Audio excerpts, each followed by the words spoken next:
Ce soir, je serai votre guide dans un voyage paisible vers la Grèce antique, où nous suivrons l'histoire d'Achille, l'un des plus grands guerriers que le monde ait jamais connu. Vous avez sans doute déjà entendu les récits de son héroïsme et de sa sagesse durant la guerre de Troie. Mais ce soir, nous plongerons dans une autre facette de sa légende, celle de sa vie, de son enfance, de ses liens profonds et de sa véritable nature, au cœur de cette époque si riche et colorée de l'histoire. Avant de commencer notre voyage de ce soir, je t'invite à t'abonner à la chaîne YouTube pour ne manquer aucune de nos prochaines histoires apaisantes.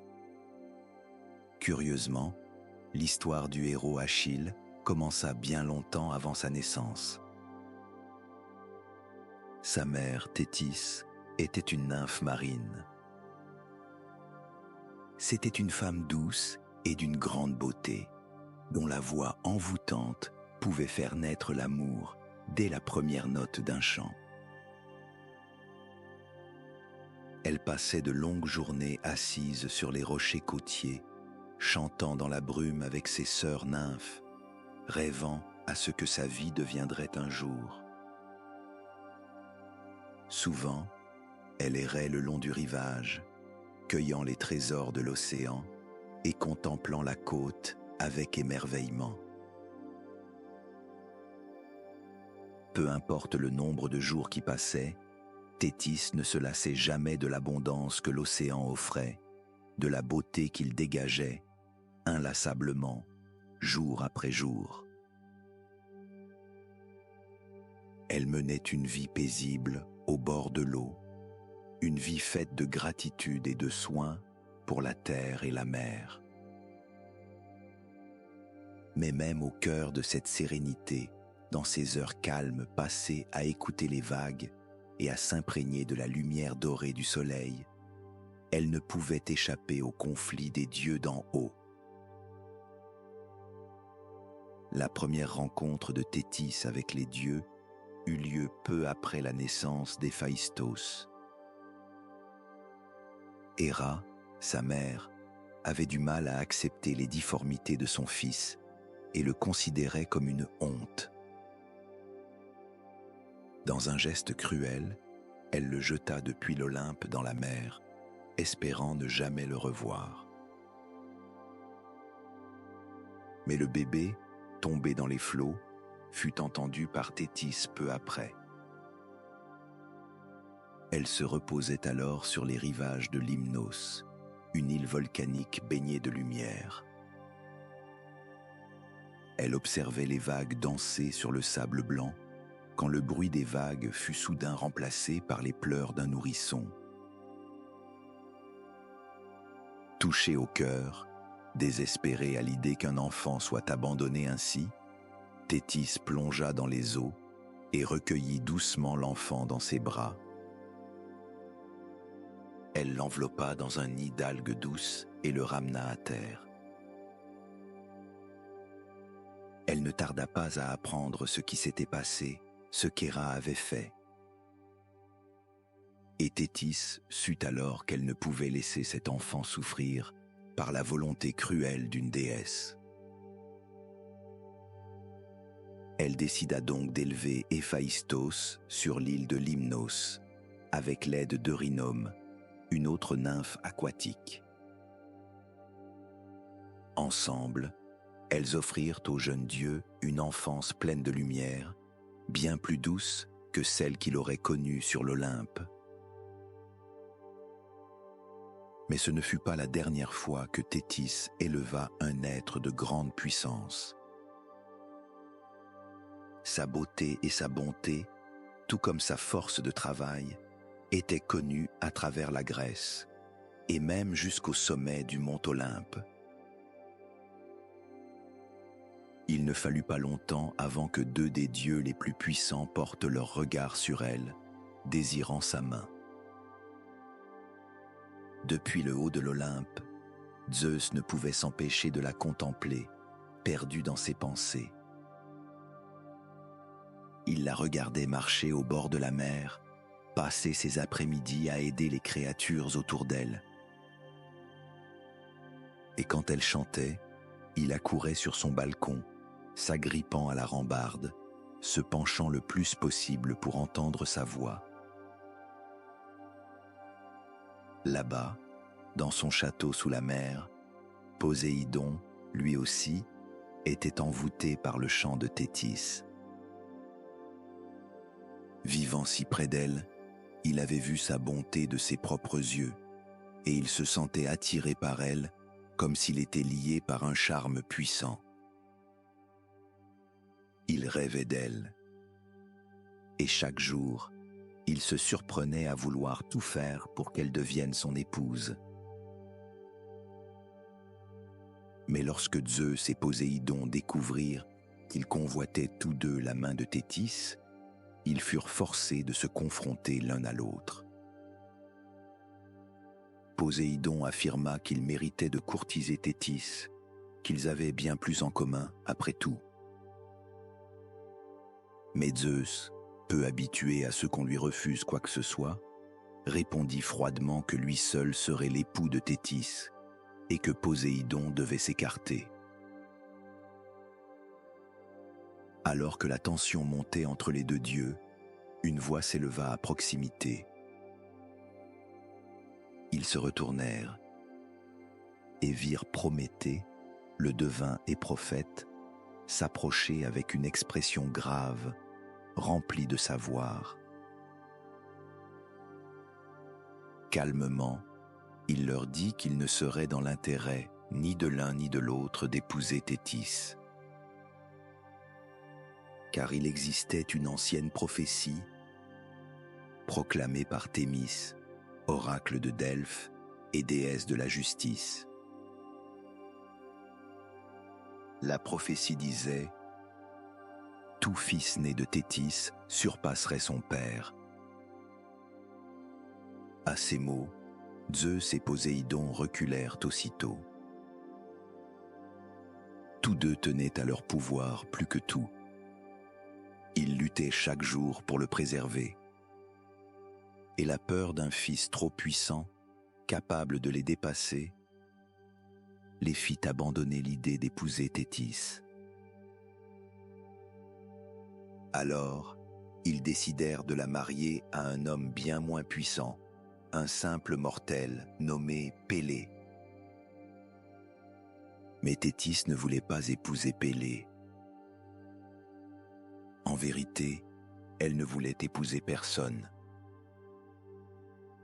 Cependant, après les supplications de Pélée, et consciente que les dieux ne reculeraient pas dans leur exigence, elle accepta et fut unie à lui. Peu après leur mariage, Achille vint au monde.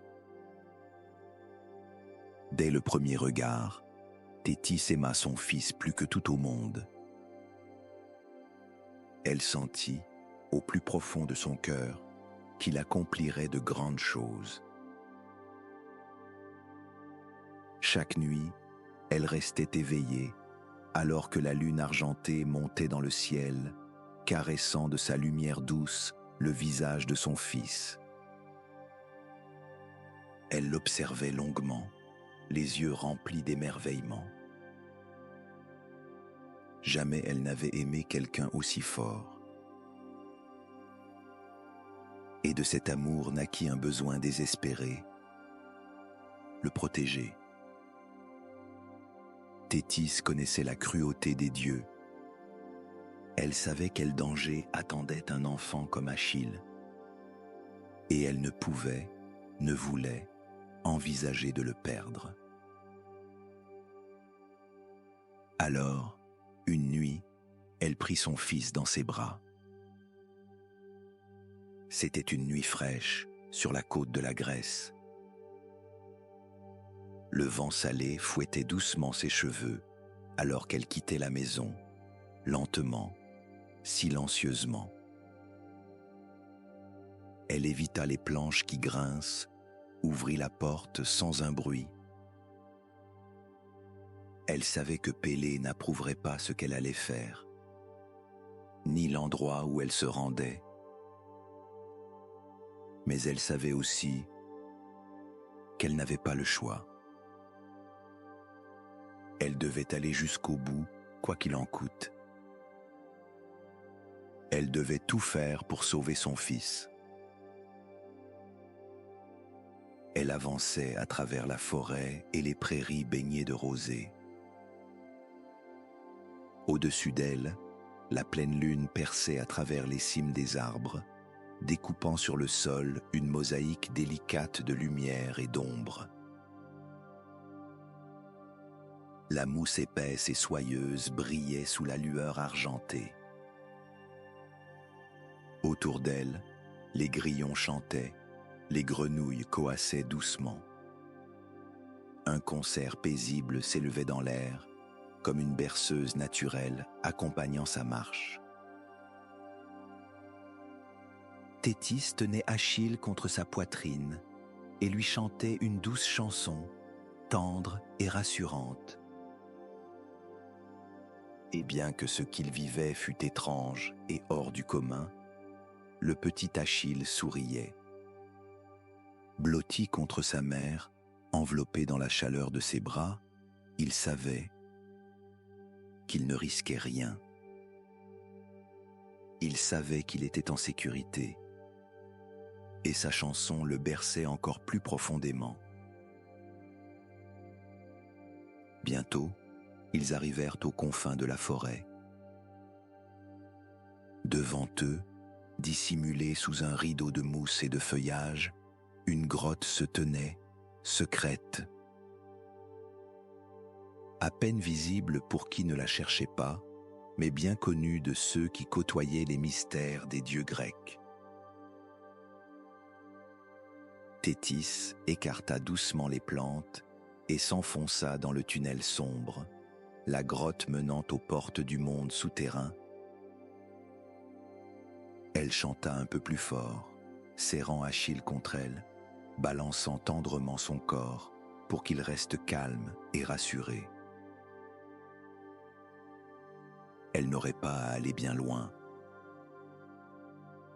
car à l'entrée même du royaume des morts coulait le fleuve Styx, rivière frontière entre la terre et l'autre monde. Une rivière sinueuse, belle, sombre, mystérieuse comme la nuit elle-même. Thétis s'agenouilla au bord de l'eau. Elle pouvait y voir son reflet, assombri, miroir tranquille sur la surface du Styx. Elle inspira profondément et tint Achille au-dessus de l'eau. Elle lui murmura que ce serait inconfortable, mais que cela en vaudrait la peine. Le fleuve Styx le rendrait invulnérable. Partout où l'eau le toucherait, son corps deviendrait imprenable. Et il pourrait vivre une vie longue et heureuse, un cadeau, dans un monde aussi incertain que le leur. Elle le saisit fermement par le talon, tremblante à l'idée de le perdre dans les eaux sombres. Puis, lentement, elle le plongea dans la rivière. Mais le jeune Achille ne pleura pas. Il ne sembla même pas inquiet. Il regardait sa mère avec le même petit sourire doux, tandis qu'elle l'immergeait dans les eaux du destin. Quand elle le sortit de l'eau, elle le serra contre elle, le cœur battant. Thétis berça son fils, le sécha tendrement. Elle détestait avoir à faire cela. Mais en le regardant, un sourire se dessina sur son visage. Un éclat magique semblait scintiller sur sa peau, comme s'il était recouvert de gouttes dorées du soleil.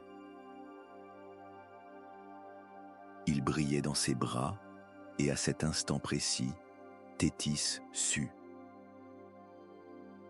Elle sut qu'il était devenu invincible. Elle avait sauvé son fils. Les premières années de la vie d'Achille furent remplies d'amour, de journées ensoleillées passées au cœur de la nature.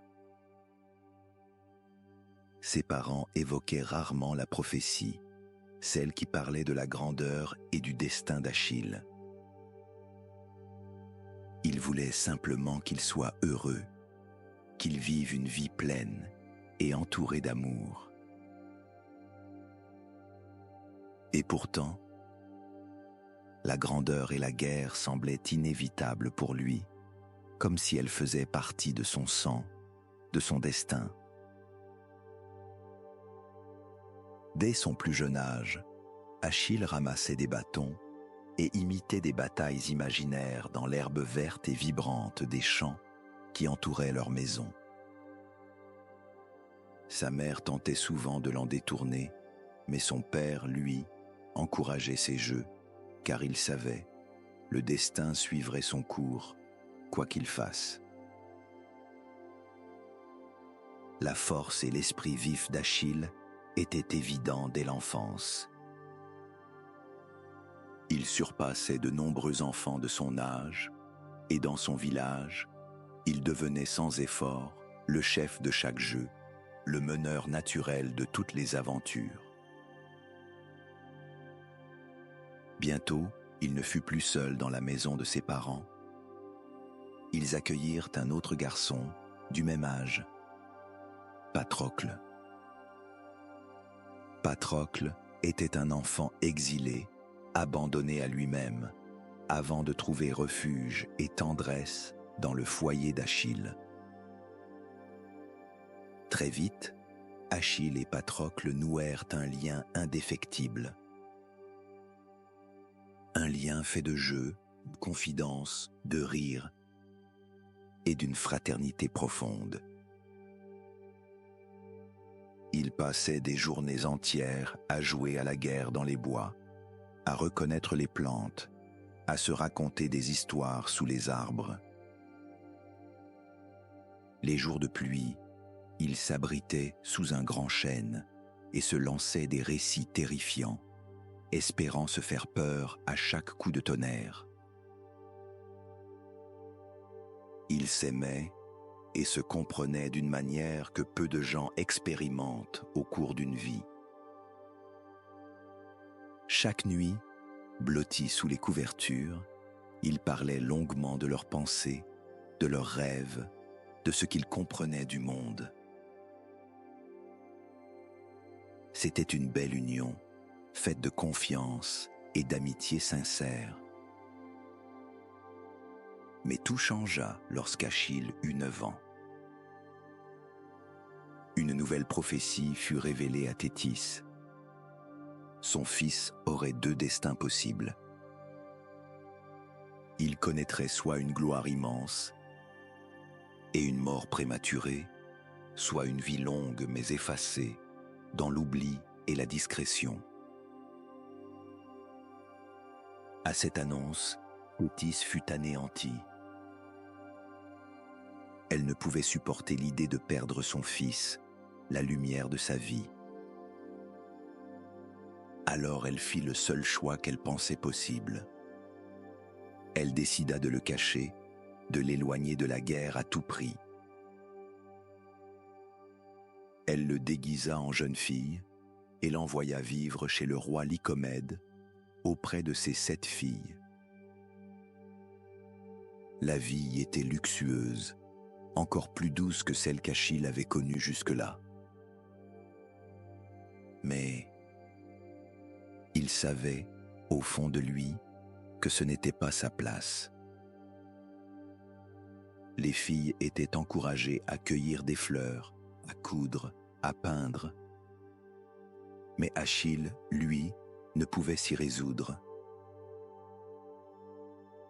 L'envie de se battre, de grandir en force, de mener, était trop forte. Il se retrouvait souvent en difficulté, mal à l'aise dans ce monde tranquille. Il noua malgré tout des liens sincères avec les filles, qui tentèrent de lui faire comprendre que cette vie était faite pour le protéger. Souvent, Achille se surprenait à rêver de sa vie d'avant. Il passait de longues heures à penser à la prophétie prononcée à son sujet. Et il n'était pas le seul. L'armée grecque aussi connaissait cette prophétie, et elle savait que gagner la guerre de Troie serait presque impossible sans Achille à leur côté. Alors, ils se mirent à sa recherche. Pendant des semaines, puis des mois, ils parcoururent la campagne, cherchant sans relâche l'endroit où Achille avait été caché. Finalement, ils apprirent qu'il avait été déguisé au sein de la cour du roi Lycomède. Les héros grecs Ulysse et Diomède se rendirent à la cour avec une idée bien précise pour démasquer Achille parmi les jeunes filles. Ils se déguisèrent en marchands et arrivèrent dans la cour luxuriante avec des sacs pleins de bijoux et d'étoffes précieuses, pensant que cela capterait l'attention des jeunes femmes. Ils disposèrent les trésors sur une grande table, et aussitôt, les filles se ruèrent autour, les yeux brillants, admirant les bijoux et tournant entre leurs doigts avec émerveillement. Achille, encore déguisé, était là, au milieu d'elles, mais il regardait les objets de loin, sans grand intérêt. Puis, Ulysse et Diomède posèrent sur la table des armes fraîchement forgées, des épées magnifiques, des boucliers éclatants, des armes dignes des plus grands guerriers. Achille ne put résister. Il s'approcha, prit une épée dans ses mains et la fit tournoyer, testant son poids, sentant la puissance de l'arme. Son visage s'illumina. Et tous ceux qui l'observaient comprirent aussitôt qui il était. Ulysse et Diomède le prirent doucement par le bras et le menèrent hors de la cour de Lycomède. Achille ne résista pas. Au fond de lui, il savait qu'il était né pour ce moment. Il savait qu'il était attendu. Et chaque fibre de son être voulait se battre. Et en effet, Achille se battit.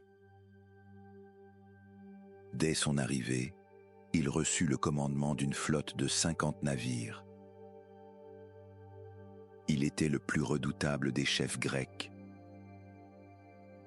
Rien ne semblait l'arrêter, et sa sagesse dépassait de loin son âge.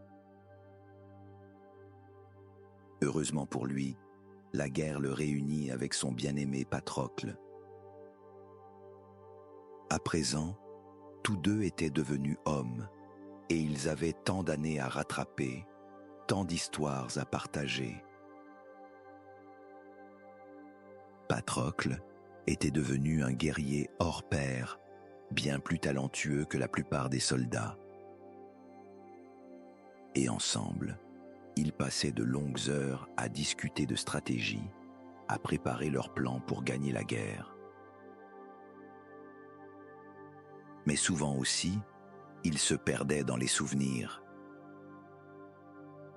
Ils se rappelaient leur enfance, les longues journées passées à courir dans les bois paisibles, ces instants magiques sous les arbres immenses, admirant la lumière du soleil danser sur les feuilles.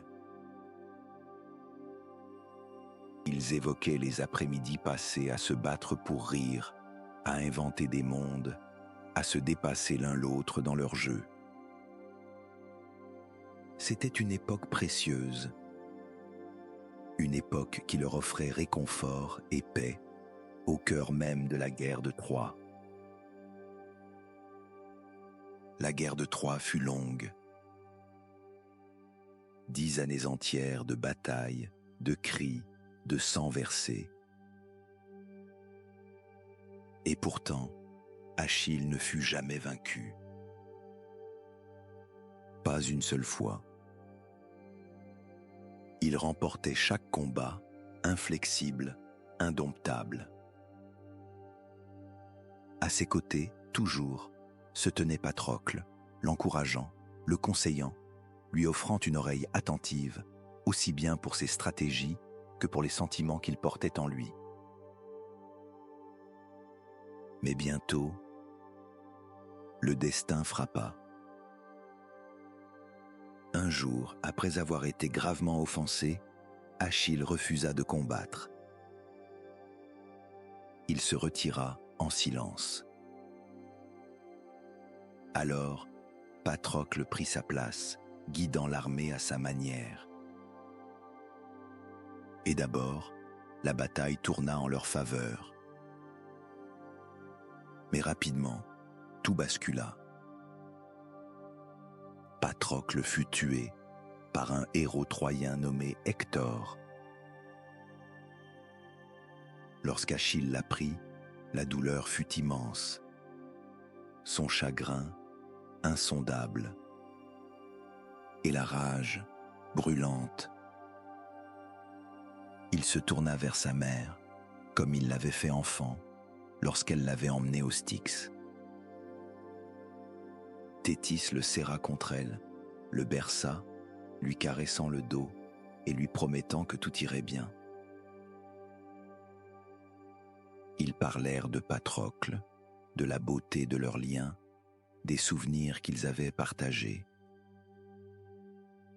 Cela adoucit un peu le cœur d'Achille, mais il savait que ce n'était pas suffisant. Il voulait le venger, et il jura de le faire. Thétis, elle, comprit alors que la prophétie approchait de son accomplissement. Son fils allait peut-être mourir. Mais elle savait aussi qu'on ne peut pas fuir le destin. Dans sa colère, Achille affronta Hector et l'abattit. Mais même après cela, le chagrin d'Achille le tourmentait. Il refusa de rendre le corps à la famille d'Hector, le gardant loin de la tombe. Puis quelque chose changea. Les parents d'Hector vinrent à lui. Ils parlèrent et pleurèrent ensemble la perte insensée de ceux qu'ils aimaient. Ils partagèrent leurs souvenirs, leurs douleurs, leur tendre joie passée. Alors, Achille put enfin laisser aller sa haine. Son cœur se calma. Il bénit la famille d'Hector et les laissa partir en paix.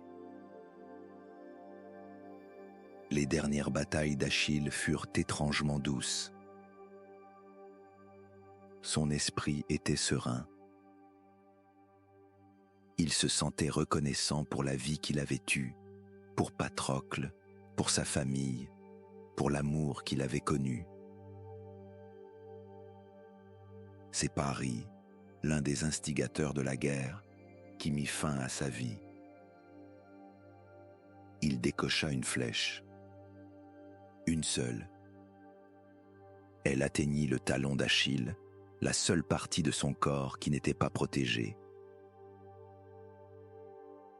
Et alors qu'il s'éteignait, Achille n'avait ni peur ni regret. Il était en paix. Il avait été un grand héros. Il avait aimé profondément. Il s'était battu bravement.